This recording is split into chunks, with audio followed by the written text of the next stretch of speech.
is brought to you by Head Start Basketball. Hello and welcome to the 51st edition of the Coach's Corner Roundtable on the Hoopheads podcast.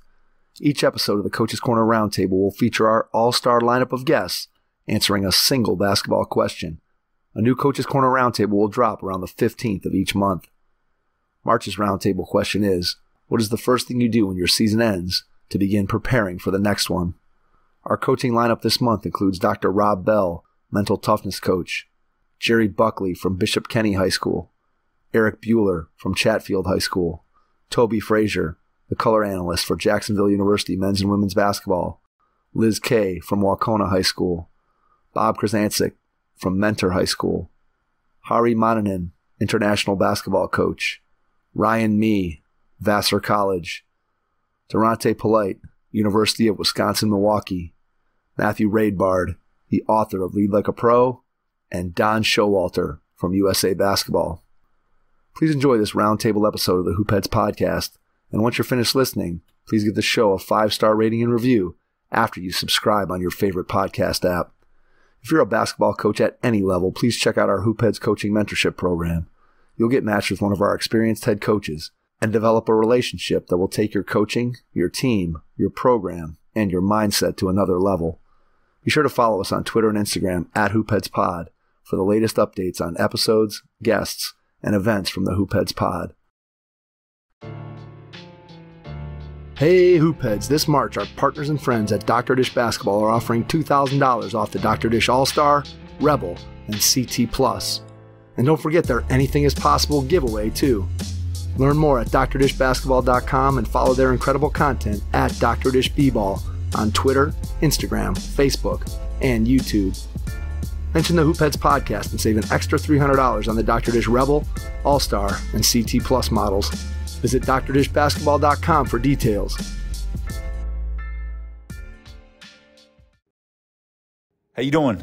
This is Andy Farrell, men's basketball special assistant to the head coach and recruiting coordinator at the University of Dayton, and you're listening to the Hoopheads podcast. Prepare like the pros with the all-new Fast Draw and Fast Scout. Fast Draw has been the #1 play diagramming software for coaches for years. You'll quickly see why Fast Model Sports has the most compelling and intuitive basketball software out there. For a limited time, Fast Model is offering Hoopheads listeners 15% off Fast Draw and Fast Scout.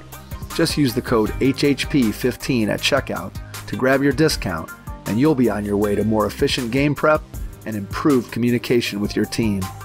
Fast Model also has new coaching content every week on its blog, plus play and drill diagrams on its Playbank. Check out the links in the show notes for more. Fast Model Sports is the best in basketball. Let's hear from our panel about the first thing they do when their season ends to begin preparing for the next one. Dr. Rob Bell, mental performance coach. Hey, Jason and Mike, Hoopheads. This is Rob Bell. Really like that question. What's the first thing you do after the season's over to prepare for the next? And I think we have to reflect. I think we got to celebrate. I think you have to have some sort of conclusion like to the season. And I just mean like where it's just the team, not like the parents and all that stuff. So like where it's just the team. And, you know, if it's good, bad, or indifferent, I think there has to be some sort of closure. And I don't think we do that enough. I don't think we do the reflection enough. And I think too often it's like, okay, well, right away we're on to the next one. And I get the reasoning behind it. But when we win, you are not on that mountaintop very long before you have to come back down. And when we lose, it's still painful. And I think when you have that team camaraderie, that team piece about being able to come together, man, share stories, something to be able to have sort of that conclusion just as a team. I think that is the very first step in order to prepare for the next season. And no talk even about the next season yet, but there has to be that piece because life moves so damn fast and we just don't stop to appreciate it. And hey, I can't wait to be patient. Jerry Buckley, Bishop Kenny High School, Jacksonville, Florida. This is Jerry Buckley from Bishop Kenny answering the question, what's the first thing you do when your season ends to begin preparing for the next one? For us, the first thing we do is have end-of-season meetings individually with all of our players. We talk about how the season went for them personally, also how it went for the team overall, particularly what they're going to work on for next year as far as going into our summer season. We also talk about their plans for AAU to make sure they're set up with that, if they know where they're playing or if they need help getting on a team, whatever the case is. So really for us, it's touching base individually with all the kids, making sure we have a good plan set for the off season before we get going again this summer. Erik Buehler, Chatfield Senior High School, Littleton, Colorado. Hey, what's going on, Hoopheads? This is Erik Buehler from Chatfield Senior High. And this month we were asked, once the season ends, what's the first thing we start to do to prepare for the next one? I would say for us, it's kind of two things at once. One, we like to do exit meetings with every single player in our program, get a feel for how the season went for them, our opinion on what we saw in them and what we hope to see them doing in the future, as well as what their expectations are and going forward. The second thing we'll do is we prepare kind of our whole summer schedule, our workouts, what our spring tryouts look like, what our spring leagues look like, and then what team camps and tournaments that we're going to play in the month of June. That's kind of what we do, as well as prepare for what we want to do in our training and our practices over the summer. So thanks for having me, and talk to you guys next time. Toby Frazier, color analyst for Jacksonville University men's and women's basketball. The first thing I do when the season is over to prepare for the next season is provide my players with individual evaluations and an action plan outlining areas they need to improve on physically and psychologically during the off season. Liz K. from Wahconah High School in Dalton, Massachusetts. Hey Hoopheads, it's Liz K. from Wahconah Regional High School in Dalton, Massachusetts, and I'm excited to hop on this month's roundtable about the first things we do when the season ends, beyond, for me at least, being very, very sad. We individually meet with all players, usually within a day or two after the end of the season. I usually do those individually with the coaching staff as well. But when we meet with the kids, I always start with our outgoing seniors to get their reflections on the season, things that they would like to see or would like to have seen. Some good constructive feedback is always a good thing, especially when they're more likely to be honest because they're on their way out. I also get the chance to kind of just reflect and reminisce about their time within our program as well. And that's always a really fun time for us moving forward. And then really, I also would like to get their feedback on who they think next year's captains should be. And as I meet with kids individually after that, we actually have them fill out a survey as well, primarily so that we have things in writing and we're able to reflect on individual kids' experiences and their thoughts on the season. We also look forward and try to get availability for working summer camps, for example, who they vote for captains and what they think the qualities should be in those players that are selected. And we do talk through those evaluations. We solicit feedback from the kids. Obviously, we collect all uniforms and practice gear that needs to be given back. But really, it's a time for us to kind of conclude our season and wrap up our time with our kids. I think then, after meeting with the kids, the coaches sit down, we reflect on captainship. We talk about pros and cons and things that we could have done better during the season, things that went well, primarily, with the goal of keeping it fresh in our minds and writing some notes down about what we hope to do in the following season and reflect on the personnel that we have coming back. For us, captainship usually involves a couple of different things. We obviously solicit feedback from the kids. We get their votes and I think also really importantly, their reasoning behind their votes. We also discuss that as coaches and who we think would best be suited for the position. And then players that are interested in becoming captain actually do a set of questions, answer a set of questions, primarily an essay form, which involves sort of their experience and why they're qualified, as well as what they would do in various situations. So we kind of have a three-pronged approach to that, and that's something that we try to wrap up at the end of the season as well. And then we start looking forward. We start planning camps, we start planning clinics, and, getting ready for our next journey ahead moving forward. Hope this is helpful. Happy to elaborate on anything if anybody wants to reach out. And I hope your seasons are ending well. Talk to you all soon. Thanks. Bob Krizancic, Mentor High School, Mentor Ohio. Bob Krizancic, Mentor High School. Right after our last game of the season, immediately as a staff and individual players, we meet and assess our deficiencies and weaknesses. Everybody has their strengths at this level, but, we want to change definitely what we weren't strong at. We set our goals, get the deadlines for goals, get a plan for those goals, and again, assess those periodically and try to make them into strengths in the coming season. Best of luck.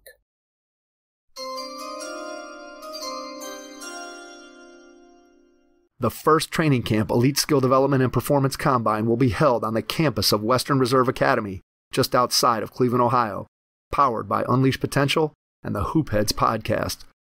The camp is designed for boys rising to grades 6 through 9 and will take place June 29th through July 1st, 2023. An emphasis on improving individual skills in the context of a team environment will be the hallmark of the training camp.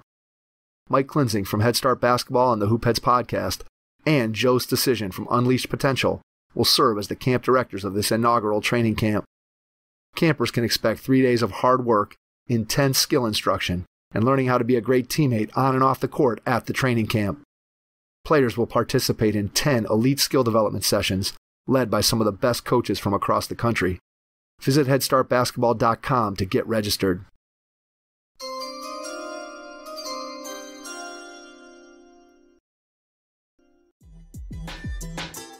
Harri Mannonen, coach and author from Finland. After the season, I'll read or reread some books whose subject matter is far enough but not too far removed from basketball. While reading, I'm applying to presented ideas to basketball, to the games and practices, to the past and the next season. This type of reading helps to shift my viewpoint, helps me assess not just my own work and team, but also current basketball generally. I usually don't read non-fiction or biographies because they tend to include a storyline or like a narrative made up in hindsight. What I do read is books like The Halo Effect by Phil Rosenzweig. I also like books that I can barely understand, like From Bacteria to Bah and Back by Daniel C. Dennett, and The Brain from Inside Out. Ryan Mee, head men's basketball coach at Vassar College. After the season, the first thing I do is anything my wife or my family needs. Spent a lot of time, with the team and sacrificed time with the family. So I want to make sure I pour back into them as soon as possible. In terms of preparing for next year, we try to set up end-of-year meetings with our team as fast as possible to just kind of recap. And we ask 3 questions. Hey, what went well? What are things that we need to keep doing? What do we need to improve or make better? Or things that we should stop doing? And then lastly, hey, anything that we should know kind of moving forward to leave our program in a better spot than it was yesterday. And through our student athletes, we get a ton of very valuable kind of feedback from that. And you can't apply it all or fix it all in one day, but there's a lot of points that help us get on the same page. So then from the coaching staff, we're going to go back and kind of evaluate some of the things that didn't work, reviewing film, things that we want to be able to change or tweak with the personnel that are coming back. And it'll be fun. It's a fun process to, try to fix some of the things or shortcomings you had and try to look forward to the future is always what leaves us in a better place. So keep focusing on the process over the results, and a lot of good things happen with that. And that's what we do here at Vassar College. Durante Polite, University of Wisconsin-Milwaukee. Durante Polite here, University of Wisconsin-Milwaukee women's basketball. And as we look to prepare for the postseason, one of the things that we really like to do is just dive into the numbers. I mean, we want an objective view of areas where, as a team and as individual players, where there's improvement needed.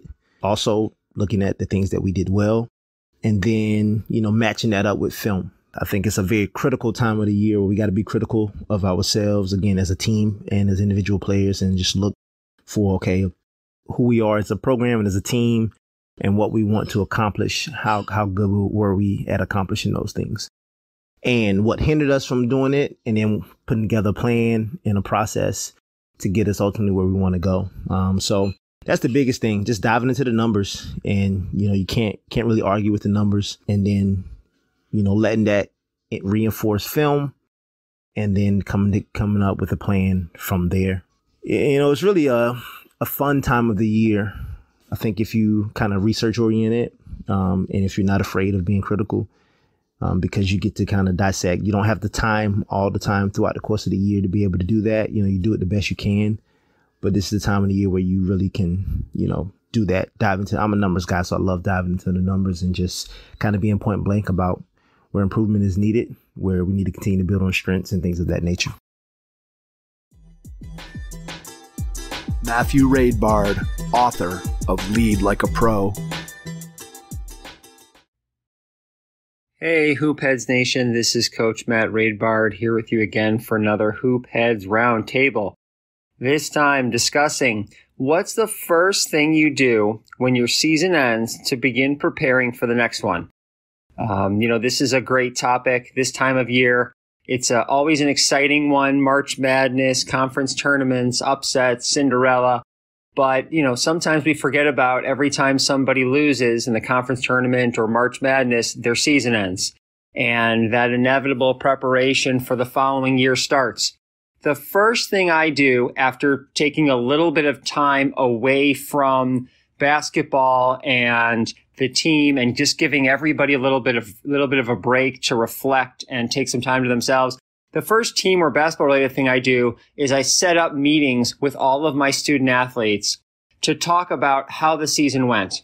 And then I want to hear everything. I want to hear the good, the bad, the great, the ugly, the not so good, the could have been better. I want to hear everything because I want to take all that information and I want to look for what are the consistencies across what several student athletes are saying. What are things that I hadn't thought of before? And then I want to sit down with the staff individually and as a group and hear from them.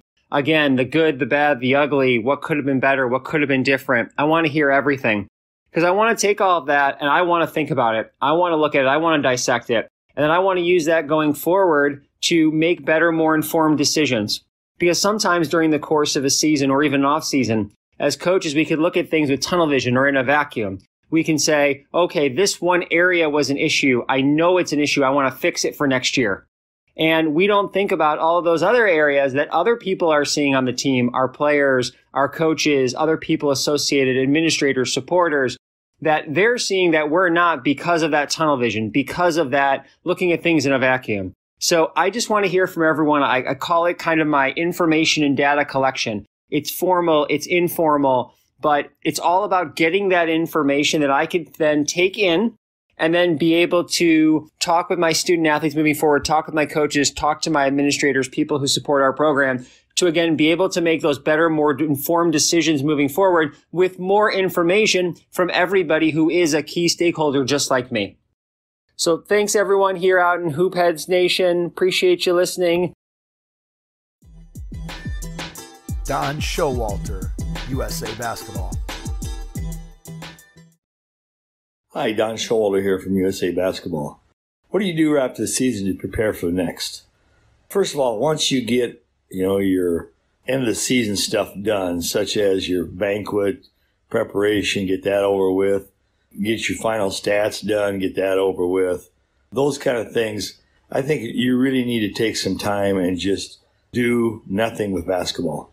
I was not very good at this as a young coach. I thought I went right into preparation for the next year, and sometimes I didn't do a very good job of that because I was not physically and mentally prepared to do that. So I think it's important that you just take some time off, 2 or 3 weeks, go somewhere on spring break with your family. Just have fun as a coach without doing anything with basketball. Then once the spring starts, you can start planning on going to clinics and what camps you're going to do, and those kind of things to prepare yourself to become a better coach. Thank you. Thanks for checking out this month's Hoopheads Podcast Roundtable. We'll be back next month with another question for our all-star lineup of coaches.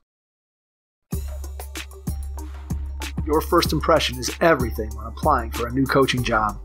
A professional coaching portfolio is the tool that highlights your coaching achievements and philosophies, and most of all, helps separate you and your abilities from the other applicants. The Coaching Portfolio Guide is an instructional membership-based website that helps you develop a personalized portfolio. Each section of the Portfolio Guide provides detailed instructions on how to organize your portfolio in a professional manner. The guide also provides sample documents for each section of your portfolio that you can copy, modify, and add to your personal portfolio. As a Hoopheads Pod listener, you can get your Coaching Portfolio Guide for just $25. Visit coachingportfolioguide.com/hoopheads to learn more. Thanks for listening to the Hoopheads Podcast, presented by Head Start Basketball.